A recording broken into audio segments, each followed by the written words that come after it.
Hi, I'm Uncle Sierra, and I'm gonna speak about why should I study.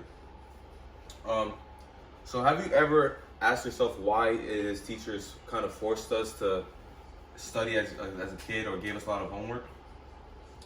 It kind of pushed us to look for more information as we were younger. We didn't really want to go out of our way to go reread the things that we needed to or give ourselves more information. And I personally never liked studying as a kid. I thought it was just a waste of time. I didn't really understand the point of it, but looking back at it now, I understand why, and I kind of miss it because they gave me the motivation to go back and relearn the information that I just learned in class. But I did it wrong the whole time while I was studying when I was younger.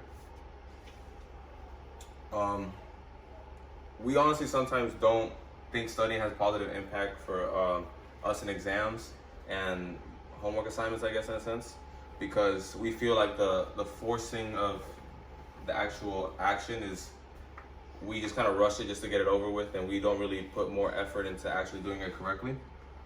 So this is when we ask ourselves, why should we just keep reading something that we've done in class over and over when I can go home and just relax and reread it real quick right before class and give myself time to actually learn something. So some of the excuses we tell ourselves is it takes the extra time to go out of our way and reread the topics. And that is true for some people. Maybe we don't know the right ways to do everything, and we just decide to keep rereading something, and we still don't understand it, but we thought we studied enough because that gives us the time that we sat down and reread the topics. Also, when they gave us a lot of homework, we felt like it was just unneeded in a sense, because we necessarily didn't feel like we needed to do it. We learned the topics, but we would just do it just to get it out of our way. And most of the time, we never really did it ourselves. We would just find ways to shortcut through it. But according to educationcorner.com, they give us the 10 tips to continue studying in an effective way. So effective study habits are: don't cram, don't force a lot of things onto yourself at the same time, because you're not really grabbing anything. It's just filling your brain, and that's all gonna leave. That's all short-term memory. Study at the same time, so different days. You don't want to study one day at 2, one day at 3. Being constant with your studying schedule will help you retain more of the information. Having a goal in mind when you're studying, like science, you want to learn a specific topic, will help you gain that information and remember that easier because you had that goal set. Being specific gives you, like I said, more of a goal. And starting with the most difficult subjects are some of the biggest things to do, because harder things require more time. So when you put more time for those bigger subjects, you're more able to pull them out of your memory.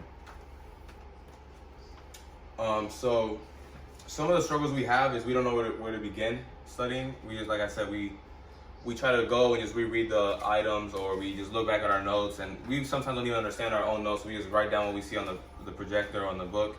But some of the things is we need guidance. So Johns Hopkins University shows us that they divided a scale saying the most effective ways of remembering subjects and the most useless, I guess, in a sense. So going from the useless would be just like rereading items or just looking at things and seeing why it is that you did it.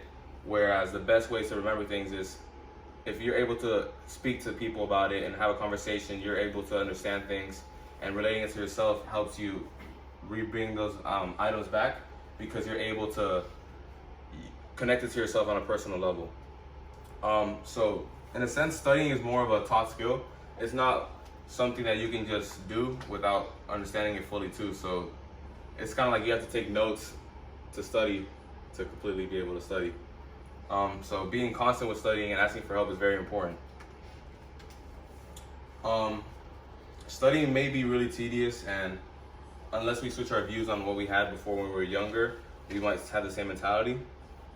But it's really hard to break habits. So what we need to do is take that time and work effective ways to break those. So some of the ways to break habits is do something for 30 days. Try something for 30 days and see how you think about it after, because effectively you can see how it changes your life and change the outlook of what you see when you had it before. Because when you have those doubts beforehand, you don't really let it affect you how it should have. Noticing the small things also helps you because it's important to see improvement and be constant through what you do. And don't always study the basics, but more of the hard stuff. Like I said, the more important topics. And my question to you is, why is it that you study? To learn. So like I said, the next time you have an assignment or some methods that don't seem like constant to you, go out of your way and learn something and apply it to your life.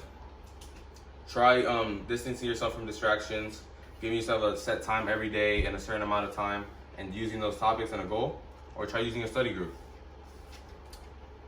So like I said, thanks for listening, and give studying a chance to go out and learn more about the correct way and be positive.